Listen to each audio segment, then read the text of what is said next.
Selamat datang saudara-saudari. Kita belajar mengenai ministry. Asas 5 ministry yang Paulus mengajar kita adalah mengenai rasul-rasul, nabi-nabi, pembawa berita baik, pastor, guru. 5 ministry ini digalakkan oleh Paulus. Ada juga selain daripada 5 ministry ini, ada juga yang Paulus mengatakan untuk jemaah melakukannya. Yang penting adalah bagaimana kita melayani Tuhan, bagaimana kita melayani satu sama lain, dan bagaimana kita melayani dunia. Di dalam Roma babak 12 ayat 6 sampai 8 berkata, kita harus menggunakan kurnia-kurnia yang berlainan menurut rahmatnya yang dianugerahkan oleh Allah kepada kita. Jika kita mempunyai kurnia untuk menggambarkan berita baik daripada Allah, kita harus melakukannya menurut kebolehan yang dikurniakan oleh Allah kepada kita. Jika kita mempunyai kurnia untuk menolong orang lain, kita harus menolong mereka. Jika kita mempunyai kurnia untuk mengajar, kita harus mengajar. Jika kita mempunyai kurnia untuk menggalakkan orang lain, kita harus melakukannya. Sesiapa yang mempunyai kurnia untuk berkongsi milik dengan orang lain, harus mereka melakukannya dengan murah hati. Sesiapa yang mempunyai kurnia untuk menjadi pemimpin, harus memimpin dengan tekun. Sesiapa yang mempunyai kurnia untuk menunjukkan belas kasihan kepada orang lain, harus melakukannya dengan sukacita. Kita tahu yang Paulus berkata ini untuk jemaah juga, ialah untuk berkhidmat dan membantu. Ini adalah cara praktikal di dalam gereja kita boleh melakukan berkhidmat dan membantu. Yang kedua kita belajar adalah seruan Tuhan. Seruan ini adalah untuk menggalakkan jemaah-jemaah yang lain atau jemaah-jemaah yang baru, untuk memberi inspirasi kepada mereka, memberi amaran, memberi informasi kepada jemaah di gereja. Ini akan menggerakkan orang beriman beribadah. Kerana bila ada satu kesusahan, kita lari dekat Tuhan, bukan kita lari jauh daripada Tuhan. So orang yang boleh memberi seruan ini boleh menggalakkan, memberi inspirasi, memberi amaran, memberi informasi supaya mereka ni boleh menasihati untuk menaruh api di dalam iman kita, supaya kita membara-bara untuk Tuhan. Yang ketiga adalah untuk memberi. Ministry ini adalah untuk memberi supaya kerja-kerja di gereja boleh dilakukan. Orang yang memberi ini mesti jujur, mesti rendah hati, dan mesti tulus untuk memberi. Tidak dipaksa, tetapi telah digalakkan oleh Roh Kudus untuk memberi. Dan ini, pemberian yang tulus ini akan membawa perkembangan dalam gereja. Jangan dipaksa, tetapi memberi dengan sudi hati. Dan dengan pemberian ini pada masa yang tepat, pada orang yang tepat, akan mengembangkan gereja. Pentadbiran nombor 4. Ministry ini adalah untuk orang yang sangat sayang kepada pentadbiran di dalam gereja.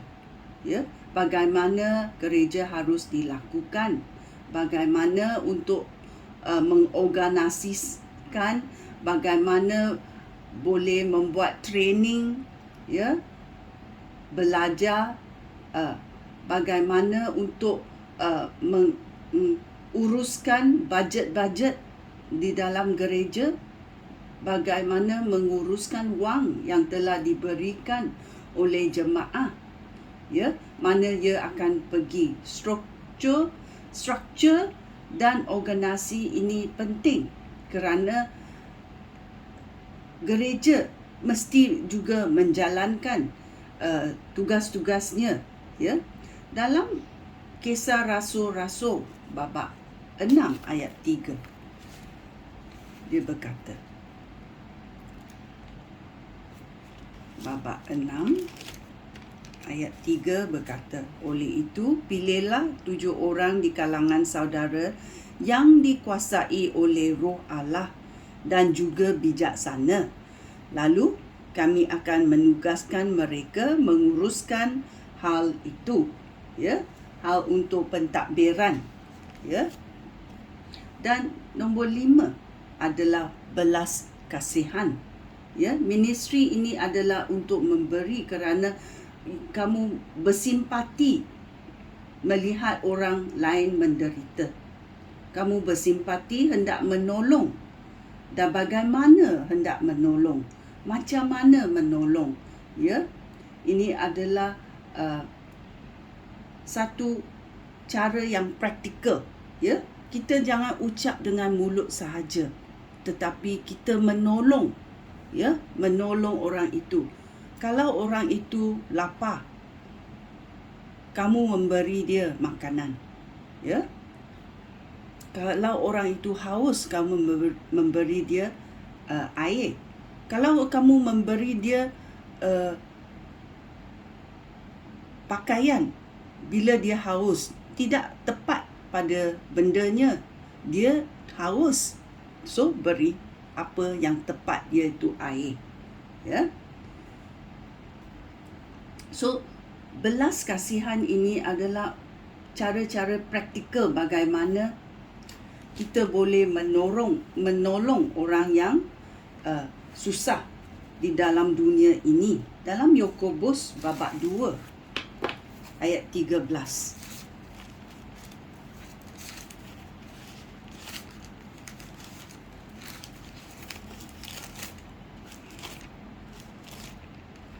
Yakobus babak 2 ayat 13 berkata, hal ini demikian kerana pada masa Allah menghakimi manusia, ya, dia tidak akan mengasihani orang yang tidak berbelas kasihan, tetapi orang yang berbelas kasihan tidak akan dihukum oleh Allah. Ya, saudara-saudara aku, tidak ada gunanya seorang Kristian berkata saya beriman jika perbuatan saya tidak membuktikan iman saya. Iman semacam itu tidak dapat menyelamatkan dia. Andai kata seorang saudara lelaki atau saudara perempuan memerlukan pakaian dan tidak mempunyai cukup makanan, tidak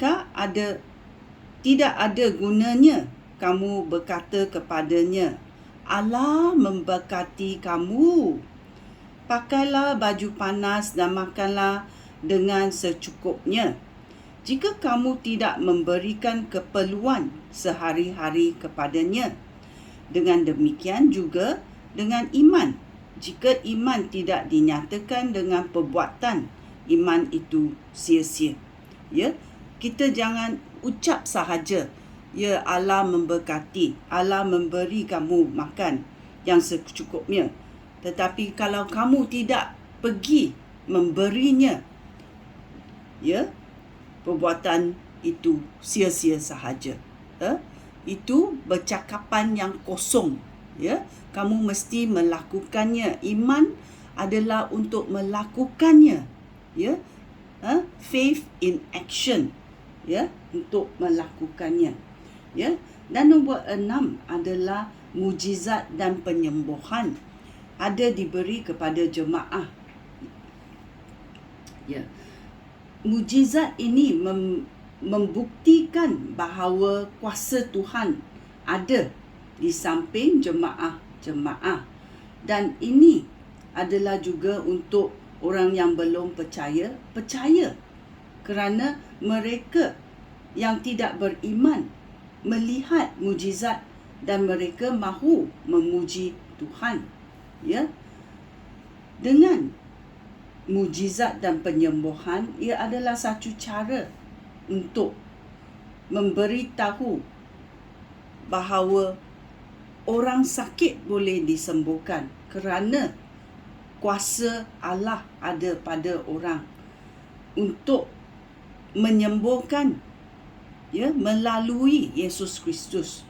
Ya, Yesus Kristus memberi tugas kita supaya kita melaksanakannya. Ya, seperti belas kasihan, kita melaksanakannya. Iman itu kalau tidak dinyatakan dengan perbuatan, iman itu sia-sia sahaja. Oleh itu, bila kita melaksanakannya dengan arahan Roh Kudus, mujizat berlaku. Ini adalah ministry yang lain yang jemaah boleh melakukan, ya, berkhidmat dan membantu, ya, seruan dan galakan, ya, memberi pentadbiran, belas kasihan dan juga mujizat. Sekian, terima kasih. Shalom.